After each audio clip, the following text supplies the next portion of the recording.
What is good, everybody? Welcome back to Real Fan Sports. My name is Zach, and we got another reaction today. We're going to go ahead and switch things over to Associates football, or I like to call it soccer. Yeah, fill up the comments. I know, because it's football. We're going to check out a video that's called Beckham versus England, the war no one talks about. I'm really interested to see what this is all about, considering, growing up in the United States, at the age that I started watching soccer, which was a little bit later for most people. Like I started around 10 years old is when I started playing and started watching a lot more. And, the first name you always hear is about Beckham, especially with his time out here in the MLS, becoming an owner now and doing all those different things. But I'd never actually have dug into the whole story of him and his time in England. So hopefully this will give me some of those answers. I hope y'all enjoy. Let's get it. That was a long intro. When David Beckham burst onto the scene as a young player, it's a goal! Second Beckham, the youngster. He was England's sweetheart. All these young ladies writing to him, She was writing to him. His skill. Beckham strikes. Ability from dead balls.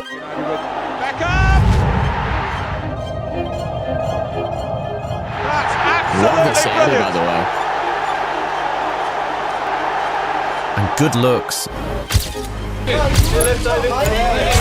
I'm starting to think the creator of this video might have a little crush on him. Speaking of the creator, shout out number 9 for putting this video together. It was posted 3 weeks ago. Made him one of the most famous men in the whole of the UK. Even women who didn't care about football would tune into Man United or England games just because of David Beckham.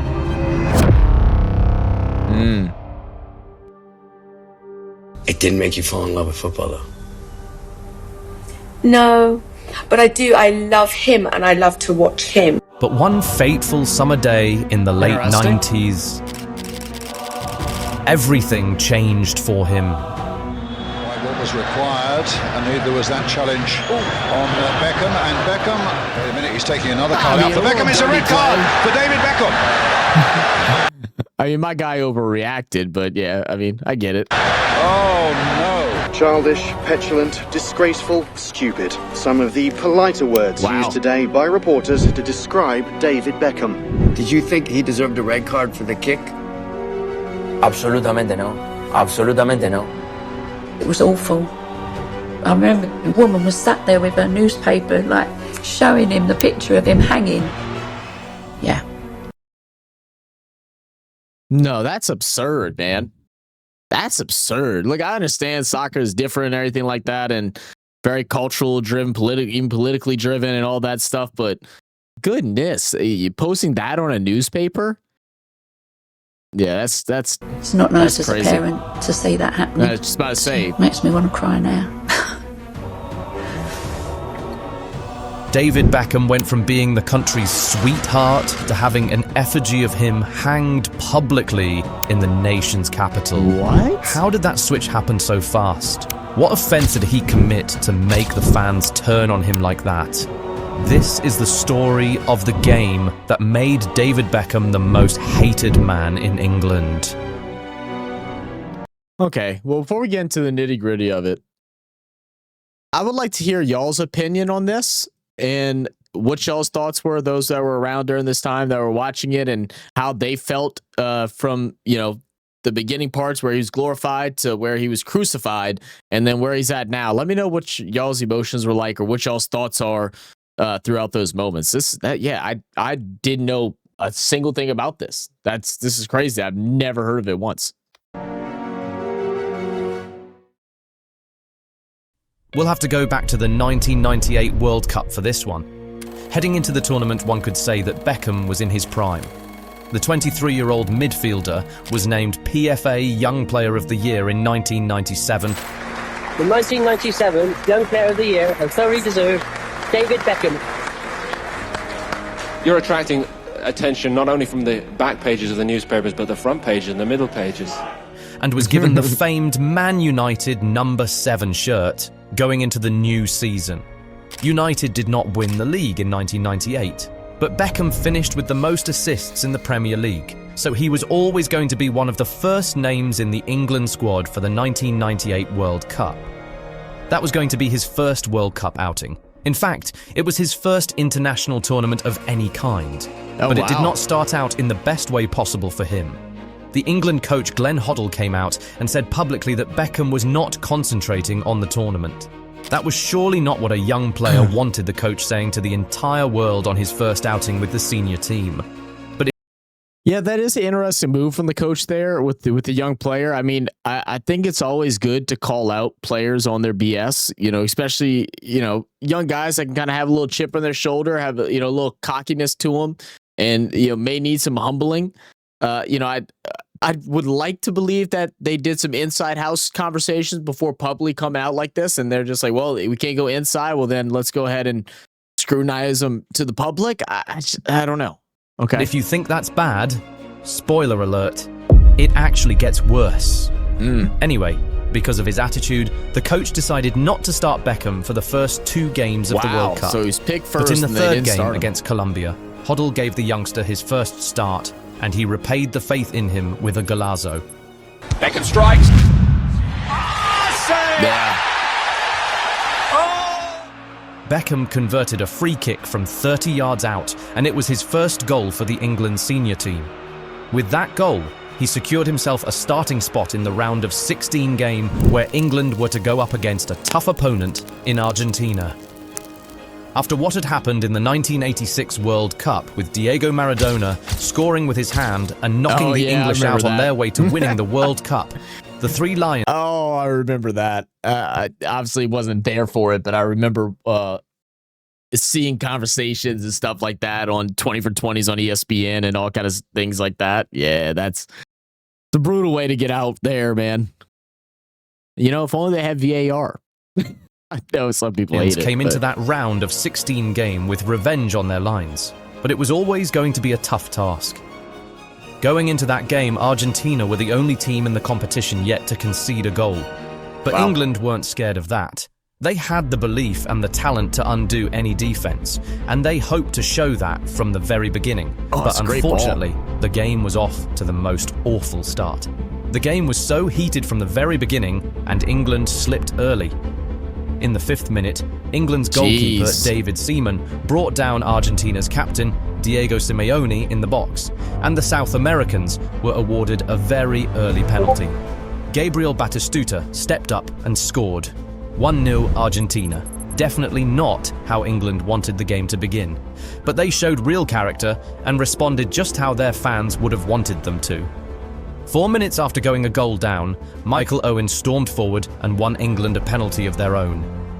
England's captain Alan Shearer stepped up and put the ball beyond reach of the Argentina goalkeeper. 10 minutes in, 1-1. Game on. Momentum had now swung England's way, and they made sure to take advantage of that. 6 minutes after Shearer equalised from the spot, Michael Owen went ahead to double. Damn, that's a lot of early scoring, man. Goodness. What, 3 goals in first 15 minutes? The lead for the Brits. Great response for the David Beckham UK, found Owen with a brilliant through ball, and the 18-year-old wonder kid ran at the Argentina defence and scored a truly brilliant goal. Ooh. One that's still being referred to as one of England's greatest ever goals. From being 1-0 down in the 6th minute, England now found themselves 2-1 up just 16 minutes in. Every England fan was loving life at that point. They felt confident they could control the game from that point onwards. They could go ahead and extend the lead further and make the Argentines feel sorry for what Maradona did 12 years prior. And the Europeans just kept going. Paul Ince came close to scoring a long-range half volley, but it went just inches above the crossbar. Like one of them games that needs to be also came close. I may need to go back and rewatch this. I know I'm getting the highlights of it, but this just looks like an overall intense game. But having made a brilliant run into the box, he was unable to find the target, missing by only centimetres. But Argentina's number 10, Ariel Ortega, was actually causing havoc all around the pitch, trying to make something happen for the South Americans. He was dribbling, creating, shooting, trying everything in the first half, but nothing was going in. Seeing as they couldn't score from open play, Argentina had to devise something brilliant from a dead ball situation. Just before the whistle for halftime went, they got a free kick just outside the box. But instead of going straight for goal, a cheeky pass was sent to Javier Zanetti inside the box. He took one touch, turned and found the back of the net. That's excellent. A goal straight from the training ground. 2-2. But it was such bad timing for England. They were hoping to go into the half-time break with a lead, but that was taken away from them at the very last second. Anyway, all they needed to do was come out in the second half and finish the job they had started. They looked better than Argentina and just had to keep doing the right things. The game was in their hands. Well, that was until Beckham took it and handed it to Argentina in the opening 2 minutes of the second half.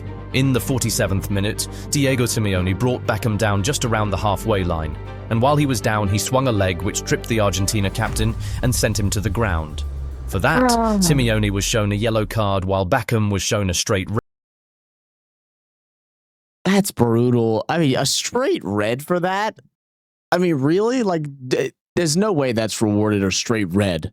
It almost feels like it's like, nah, kid, you're young. You don't have that what do you want to call it, resume yet in order to get away with that and just get a yellow. Let's just send you off and start you here. It almost feel like they were trying to prove a point at some point. I know it's at the world stage, so I don't think that would typically happen, but that's how it kind of feels. That's kind of crazy. And I also don't know if you can put the whole game on him. I mean, I know you go down a man and everything, but red. Still a lot of time to play. What was required, and neither was that challenge on Beckham. It was Beckham, deliberate. In a minute, he's taking another card out for Beckham. It's a red card for David Beckham. Oh no! Now, if there was VAR back then, perhaps that decision would have been reviewed, and the red would have been overturned because the touch on Simeone was so slight. Yeah. In fact, Simeone later admitted to having exaggerated the entire incident and feigned an. Well, of course he exaggerated all. I mean, look, no offense, guys. Like I said, I played soccer for 8 years. Not a whole lot of time, but I played it. I lived it. I watched every game I possibly could. But we all know you sell fouls like crazy. It's like the NBA, which is disgusting right now, too. But I don't know. An injury just to try and get Beckham sent off. Did you think he deserved a red card for the kick? Absolutamente no. Absolutamente no.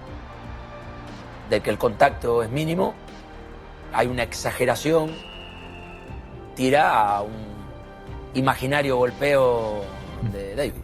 I'm sure it feels good coming out and admitting it now. Now it don't matter, right? Like, well, he's smiling because he got away with it. But, well, there wasn't VAR or any type of technology to review the red card decision, so Becks had to walk, and an entire country was seething. But they held their anger in the meantime and focused on the rest of the game. But with a man down, England now had a real mountain to climb. They controlled the first half and led for the most part of it. But with 10 against 11 in the second period, it was a whole different ballgame. Argentina were now on the front foot, and they just kept piling on the pressure. But the Three Lions managed to hold their own. They stayed strong at the back and still tried to roar up front whenever they could. They managed to lock shop throughout the second half, and in the dying moments of the game, Saul Campbell scored for England. At least he thought he did. There was a real scramble in the Argentina box, and it culminated in Campbell heading the ball into an empty net. He and his England teammates ran off celebrating, thinking they had managed to snatch the game at the very death. But the referee blew for a foul on the goalkeeper in the build-up to the goal and disallowed it. The English, who were all...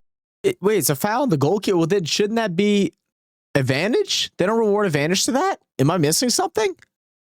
Already in Cloud 9 were immediately brought back to earth when the resulting free kick was taken super quickly by the Argentines. Oh, it was against the England player. Never mind, misheard. Catching the England players out of position. Argentina very nearly scored, but Darren Anderton was there just in time to make the all-important tackle. And that was how the half ended 2-2 extra time. Early in the first half of extra time, England thought they should have had a penalty for a handball in the box, and they actually had a good case, but the referee ignored and asked for the game to carry on. Both sides went at each other throughout extra time, but no goal was scored, so the game had to be settled on penalties. The first two penalties were converted, Bertie for Argentina and Shearer for England. But the next two were played to the exact same side, and both were saved by the goalkeepers. After 4 rounds of penalties, nothing separated them. It was 3-3, so we were in sudden death. Roberto Ayala stepped up and converted the 5th penalty for Argentina, but David Batty was unable to do the same for England, and that was it. The game was over. England had been knocked out of the World Cup in the round of 16. The fans thought the boys fought a good fight. Taking it to penalties after playing more than half of the game with a man less was very commendable. As far as they were concerned, everyone did a good job. Everyone except David Beckham. All the blame was heaped on him, and it surely did not help that the England coach came out after the match to publicly blame Beckham for the defeat as well, saying the midfielder let his team down. Unbelievable, Gary, unbelievable. Dang, so the coach, this is the third time now that the coaches came out on Beckham, and I mean, don't get me wrong, it's a big part him getting out. You know, it's unfortunate. It was deliberate. You know, whatever the penalty is, it is. But to directly come out and throw blame onto him right away is kind of insane. You know, there's 10 other guys out there that, you know, had chances as well. I don't know. I mean, if anything, you could also blame the person that I guess hit or whatever, interfered with the goalkeeper that took away the goal in the box. You could blame that too. We couldn't ask more from the players. But a mad moment by David Beckham probably cost you the game at the end of the day. It's cost us dearly. Glenn just so created it's the an announcer absolute too. shitstorm. The reporter that also kind of initiated. Okay, all right, that's a little for David okay. and for the whole country. Yeah, the reporter knew what he was doing. I mean, that's good reporting as a reporter, but bad reporting is a sense of like, you know, you basically setting up the coach to say something negative so you can go ahead and get your headline, and he got it. He definitely got it. Line on the Daily Mirror the following day was 10 heroic lions, 1 stupid boy. The Daily Mail called David Beckham's action lunacy, while the Sun described it as a moment of madness. Days after the incident, the country was still fuming. The Daily Mirror went further to make a David Beckham dartboard with the player's face as the bullseye and urged readers to take their anger out on that. Man, y'all really don't let back, huh? Goodness, look at all this, all the people that's around it. You tell me you got Beckham as the bullseye, but then you got this dude who only puts his boot into women, that kicks women. Yeah, okay. All right. On him if they still felt bitter. Meanwhile, fans were hanging a Beckham effigy outside a pub in London. But why exactly did England react with such intensity? The truth is, football in England has always been more than just a sport. It's deeply intertwined with national identity and pride. Beckham wasn't just seen as losing a game. He was perceived as humiliating an entire country on the global stage. To the fans, it felt personal, almost like betrayal. In many ways, the media significantly...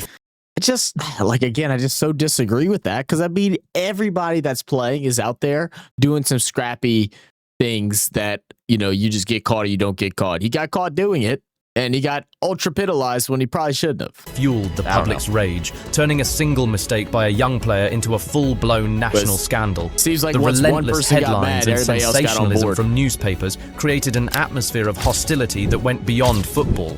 It felt as though the entire country had declared war on Beckham. The man himself kept receiving several death threats and even bullets in his mail. It was absolutely crazy, complete chaos.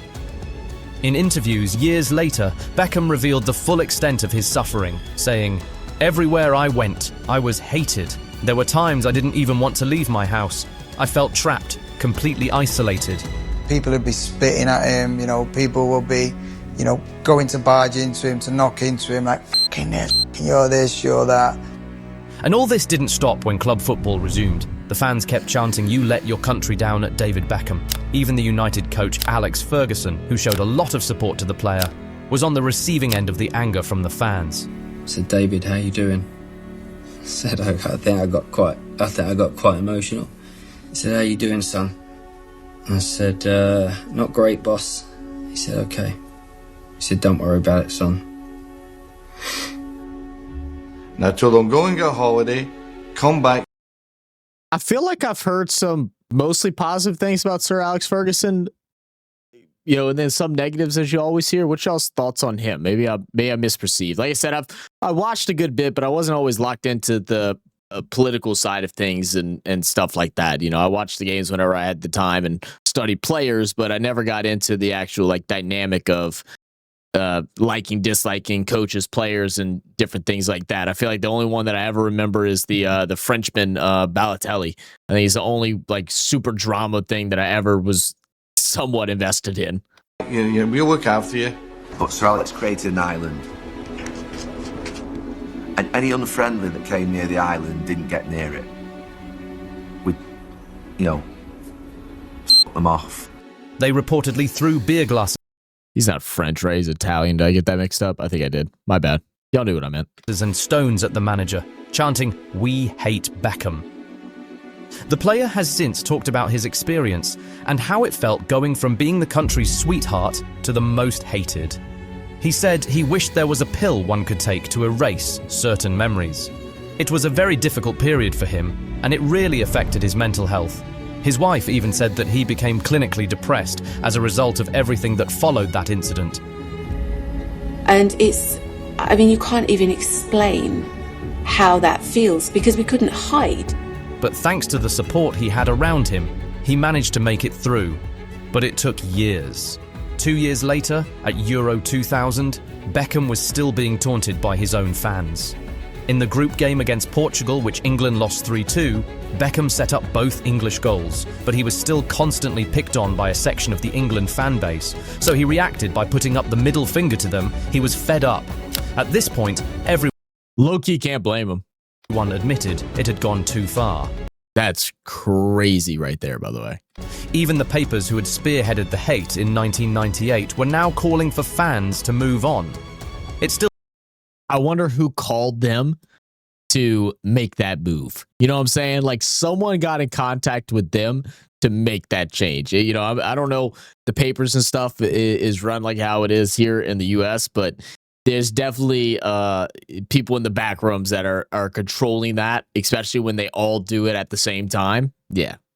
Still took time for the entire country to completely move on, but salvation finally came in 2001, 3 whole years after the incident. England were on the verge of missing out on the 2002 World Cup. They needed to avoid defeat against Greece to secure qualification, but going into the final seconds of the game, they were losing 2-1.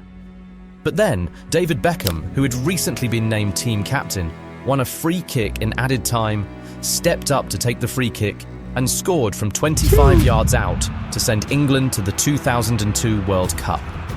With that strike, all his sins were forgiven. His slate was wiped clean, and he became the nation's sweetheart once more. He would then go to the World Cup and exert revenge on Argentina by scoring the winning goal against the South American nation to ensure that they got knocked out in the first round of the tournament. It was a very tumultuous couple of years for David Beckham and his family, but thankfully he was able to turn things around and become a hero once again. David Beckham's story is a powerful reminder that even heroes stumble. One mistake nearly ruined his legacy, but resilience, redemption, and time gave him the chance to rise again. Behind the headlines was a human being, flawed but unforgettable. You've seen how one red card changed a career. But what if one goal, clear as day, was never counted, and it altered the course? Okay, so that's leading into that video. Look, first off, I'm going to do this. I'm going to need y'all to do it too. Down below in the description, we will have a link for this video for Number 9's channel. Go subscribe to him. I just hit it. I really liked how this was drawn up. This was interesting. Like I said, I never knew this whole story about David Beckham and the hate that he had with England. Like I said, I followed, but I didn't pay attention to all this stuff. And this obviously was before I even started watching myself. So yeah, I had no idea. This was really cool. This is a really sick documentary. I love watching these. I hope y'all enjoyed watching me react to it, and hope y'all can answer any of the questions that I had throughout it. But outside of that, man, we appreciate you guys. We love you guys. Thank y'all for tuning in. Make sure y'all hit that like button, subscribe if y'all new to the channel. Welcome to the family. Become a fanalist. We'll catch you on the next one. Cheers.